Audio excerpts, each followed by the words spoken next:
தேர்தலுக்கு முன்னாடி ஒரு பெரிய ஒரு நம்பிக்கையோட இருந்தீங்க. ஆனா தேர்தலுக்கு பின்னர் படிப்படியா உங்களுடைய பேச்சிலையும் கூட பொதுவா பாரதிய ஜனதா தலைவர்களுடைய பேச்சு நம்பிக்கை எல்லாமே கொஞ்சம் பலவீனப்பட்ட மாதிரி தெரியுது. நிச்சயமா இல்ல, பலவீனப்படவே இல்ல. இது எப்படின்னா, இது ஒரு நான் பலமா இருக்கேன், நீ பலம் இல்ல, நீ பலவீனமாயிட்ட, நீ இல்ல நான் பலமா தான் இருக்கேன், இல்ல நீ வீக் ஆயிட்ட அப்படின்னு பலமா இருக்கிறவங்களை சொல்லி அவங்களோட தன்னம்பிக்கை குலைக்கிறதுல எதிர்கட்சிகள் ஒரு டாக்டிஸ் அவங்க பயன்படுத்துறாங்க. அதுதான் அகில இந்திய அளவில் அவங்க பயன்படுத்துறாங்க. ரெண்டாவது ஃபேஸ் முடிஞ்ச உடனே ஏதோ மூணாவது ஃபேஸே இல்ல அப்படின்ன மாதிரி அவங்களா ஒரு நெரேட்டிவ் ஃபிக்ஸ் பண்ணாங்க. அப்படிலாம் ஒண்ணுமே இல்லை. இவங்களுக்கு எப்படி தெரியும்? ஒரு டேட்டா கிடையாது, ஒரு வெளிப்படைத்தன்மை இல்லாம திடீர்னு இல்ல ரெண்டாவது ஃபேஸ்க்கு அப்புறம் இவங்க வீக் ஆயிட்டாங்கன்னு எப்படி சொல்ல முடியும்? அதே மாதிரிதான் நாங்க தெளிவா சொல்றோம். நாங்க எங்களோட இடங்களை அதிகரிப்போம், எங்களோட வாக்கு சதவீதத்தை அதிகரிப்போம். வாக்கு சதவீதத்தை அதிகரிப்போம்னு சொன்ன உடனே அப்ப இடங்களை அதிகரிக்க மாட்டீங்களா அப்படின்னு உடனே ஒரு குறுக்கு கேள்வி. அப்படிலாம் இல்ல. தென்பகுதிகளில் வெற்றிகள் இவர்களுக்கு கிடைக்காது, தென்பகுதிகளில் இவர்கள் ஜீரோ, தென்பகுதியில் இவர்கள் பலமே அடைய முடியாது, தென்பகுதியில் இவர்கள் பலமான கட்சியாக உருவெடுக்க முடியாது என்ற அத்தனை வாதங்களையும் உடைத்திருக்கிறோமா இல்லையா? இன்னொன்று, தமிழகத்தை பொறுத்தமட்டில் ஏதாவது ஒரு திராவிட கட்சியோடு இணைந்துதான் தேர்தலை சந்திச்சாதான் அது துணிச்சலான சந்திப்பு அப்படின்னு இல்லாம ஒரு பரிசோதனையின் அடிப்படையிலாவது நாங்க இப்ப திராவிட கட்சிகள் இல்லாம ஒரு தேர்தலை சந்திக்கும் பொழுது எங்களுக்கான ஒரு துணிச்சல், நாங்க எந்த அளவிற்கு அதை முன்னெடுத்து செல்கிறோம் என்ற ஒரு அரசியல் தோற்றம், இதெல்லாம் ஒரு மிகப்பெரிய பலன் பொருந்திய தோற்றமாக நமக்கு வந்திருக்கிறது. அதனால் இவை எல்லாமே நமக்கு வெற்றியை தரும் என்பதுதான். தமிழகத்தில் ஒரு தாக்கத்தை ஏற்படுத்தி இருக்கிறோம், தென்பகுதியில் ஒரு தாக்கத்தை ஏற்படுத்தி இருக்கிறோம் என்பதுதான். இன்னொன்று, இருக்கின்ற இடங்களில் அதிக இடங்களை பெறுவதும் இல்லாத இடங்களில் இருக்கின்ற இடங்களை பெறுவதும் தான் இப்ப எங்களோட சாதனையா இருக்குது. அதனால இந்தி கூட்டணி என்ன சொன்னாங்க? தென்பகுதி உங்களுக்கு கிடையவே கிடையாதுனாங்க. அப்படி கிடையாது. தென்பகுதியில எங்களோட தாக்கத்தையும் எங்களது இருப்பையும் நாங்கள் இப்பொழுது உறுதி செய்திருக்கிறோம். வட இந்தியாவில் நிச்சயமாக பல மாநிலங்கள், உத்தரப்பிரதேசா இருக்கட்டும், மத்திய பிரதேசாக இருக்கட்டும், ராஜஸ்தானாக இருக்கட்டும், மகாராஷ்டிராவாக இருக்கட்டும், நீங்க நிறைய இடங்கள் எங்களுக்கு கிடைக்க வாய்ப்பு இருக்குது. ஆந்திர பிரதேசத்துல இப்ப எங்களுக்கு நிறைய இடங்கள் கிடைக்க வாய்ப்பு இருக்குது. அதனால நிச்சயமாக 370 பிளஸ் 400 இதை நாங்கள் அடைவோம். தமிழகத்திலும் அதிக இடங்களை பெறுவோம், அதிக சதவீதத்தை பெறுவோம். தமிழ்நாட்டில் ஒரு பெரிய ஒரு மாற்றத்தை கொண்டு வந்த மாதிரி தான் தெரியுது. ஒரு அதிமுகவுக்கு இடங்கள் ரொம்ப குறைவா இருக்கு. அதை தாண்டி ஒன்றிலிருந்து ஒரு 3 இடங்கள் பாரதிய ஜனதாவுக்கு கிடைக்கும் அப்படிங்கிறதுக்கான காரணம் என்ன? தனித்து நின்றாலும் கூட இல்ல, காரணம் என்ன என்றால், இப்போ திராவிட முன்னேற்ற கழகத்தில் கூட அதே கூட்டணியை அவர்கள் தக்க வைத்திருக்கிறார்கள். நாங்க துணிச்சலாக ஒரு முடிவு எடுத்திருக்கிறோம், திராவிட கட்சிகள் இல்லாமல் தேர்தலை சந்திப்போம் என்று. எதிருள்ள வாக்குகள் பிரியுன்றது எல்லாருக்குமே தெரியும், இது கணக்கு தான். ஆனா பிரிந்தாலும் கூட பாஜக என்ற கட்சி, தேசிய கட்சி தமிழகத்தில் ஒரு தாக்கத்தை ஏற்படுத்த முடியாது. பாஜகனா இங்க எதுவுமே இல்ல, பாஜகவுக்கு தமிழ்நாட்டில் ஒரு தாக்கமும் இல்ல, அப்படி இப்படின்னு இவங்க எல்லாம் விமர்சனம் செய்து கொண்டிருப்பதை தாண்டி, ஒரு திராவிட கட்சியையும் தாண்டி பாரதிய ஜனதா கட்சி இன்றைய ஆளும் கட்சிக்கு சவாலாக இருக்கின்றது என்ற ஒரு சூழ்நிலையை ஏற்படுத்த முயற்சி செய்திருப்பதில் வெற்றி பெற்றிருக்கிறோம். அதே மாதிரி மரியாதைக்குரிய பாரத பிரதமர் தமிழக பாஜக மீது வைத்திருந்த நம்பிக்கை, 8 முறை தமிழகத்திற்கு வந்திருக்கிறார், அந்த தாக்கம்.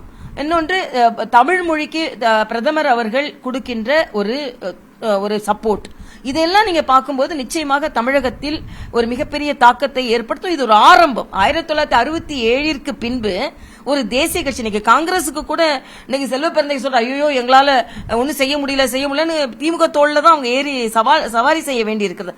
நாங்கள் ஆனால் திராவிட கட்சிகள் இல்லாமல் ஒரு சவாலை எடுத்துக்கொண்டு அதில் நாங்கள் பயணிக்கிறோம் என்றால் எங்களுக்கு மக்கள் ஆதரவு இருக்கிறது. எப்பவுமே உடனே ஒரு ரிசல்ட் கொண்டு வந்துட முடியாது, உடனே அடுத்த இடங்களை கொண்டு வர முடியாது. ஆனா முயற்சி வெற்றி பெற்றிருக்கிறதா இல்லையா, அதற்கான துணிச்சலை நாங்கள் ஆரம்பித்து இருக்கிறோமா இல்லையா? ஆக இது 2026 பிரதிபலிக்கும், அடுத்த தேர்தலில் பிரதிபலிக்கும் நிச்சயமாக. ஆனா இன்னும் நான் அழுத்தமாக நம்புகிறேன், இப்பொழுது எக்ஸிட் போல்ஸ்ல வந்ததை விட எக்ஸாக்ட் போல்ஸ்ல தமிழகம் இன்னும் அதிக இடங்களை பெறும் என்று நான் நம்புகிறேன்.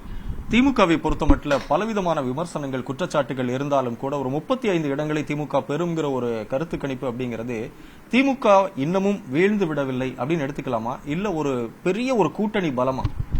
வீழ்ந்து விடுகிறது, வீழ தொடங்கி இருக்கிறது என்று எடுத்துக்கொள்ளலாம். ஏன்னா பாஜக மாதிரி ஒரு கட்சி மேலெழுந்து வருகும் பொழுது. இன்னொன்று, அவர்கள் கூட்டணி ஏற்கனவே இருந்த கூட்டணியே நாங்க இருந்து அந்த கூட்டணியை சந்திக்கும் பொழுது அவர்கள் அதிக இடங்களை பெறுவதற்கு வாய்ப்பு இருக்கிறது என்றால் நீங்கள் சொல்வது சரி. ஆனால் அவர்கள் அரித்மேட்டிக்னு நம்ம சொல்லல, கணக்கு சதவீதமாக அவர்கள் இன்று இடங்களை பெறுகிறார்கள்.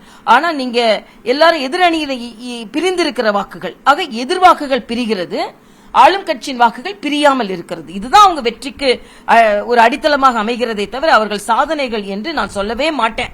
அதனால்தான் ஸ்டாலின் அவர்கள் இந்த கூட்டணி எப்படியாவது சேர்த்து வைத்துக் கொள்ள வேண்டும் என்ற ஒரு கணக்கில் இருக்கிறதே தவிர, அந்த கணக்கு வேண்டும் என்றால் வெற்றி பெற்றிருக்கிறதே தவிர நிச்சயமாக மக்கள் ஆதரவு இல்லை என்பதுதான் எனது முடிவு.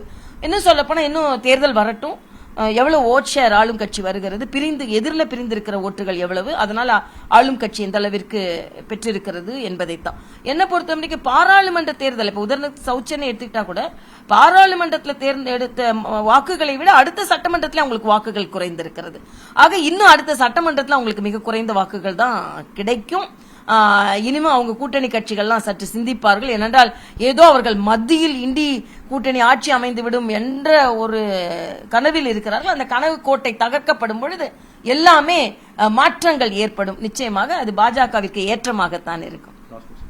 பாஜகவுக்கு 1-3 இடங்கள் கிடைக்கும் அப்படிங்கிற கணிப்புல எந்தெந்த தொகுதிகள் கிடைப்பதற்கான வாய்ப்பு இருக்கும் நீங்க நினைக்கிறீங்க? இல்ல, நான் எந்தெந்த தொகுதிகள் நான் குறிப்பிட விரும்பவில்லை. ஏன்னா எல்லாருமே கடுமையா உடைத்திருக்கிறார்கள், எல்லோருமே வெற்றி பெறுவதற்காக முயற்சி செய்திருக்கிறார்கள். நான் மறுபடியும் சொல்றேன், 1-3 என்பதை விட அதைவிட அதிக இடங்கள் கிடைக்கும், சதவீதமும் அதிக இடங்கள் கிடைக்கும் என்று நான் நினைக்கிறேன். அதுல நான் மிகவும் அழுத்தமான நம்பிக்கை கொண்டிருக்கிறேன்.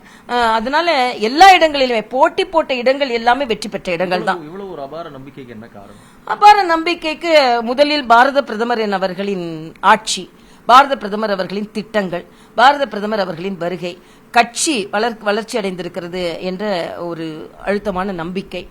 இப்போ மாநில தலைவர் அண்ணாமலை அவர்கள் யாத்திரை மேற்கொண்டிருக்கிறார்கள். அதுக்கப்புறம் கட்சியிலேயும் சில துணிச்சலான முடிவுகள் எடுக்கப்பட்டிருக்கிறது. இதற்கு முன்னாள் உள்ள தலைவர்கள் எல்லாம் விதித்த விதை இப்பொழுது விருட்சமாக வளர ஆரம்பித்திருக்கிறது. இதையெல்லாம் நீங்கள் கணக்கில் எடுத்துக்கொண்டால் நிச்சயமாக ஒரு துணிச்சலாகவே நான் சொல்கிறேன். இன்னொன்று, ஒரு திராவிட கட்சிகள் இல்லாமல் ஒரு தேர்தலை சந்தித்திருக்கிறோம் என்பதே ஒரு மிகப்பெரிய வெற்றி தான் ஒன்று. இன்னொன்று, ஒரு 20 இடங்களுக்கு மேல் 22 இடங்கள் தாமரையிலேயே போட்டி போட்டு இருக்கிறோம் என்பதும் ஒரு மிகப்பெரிய சாதனை தான்.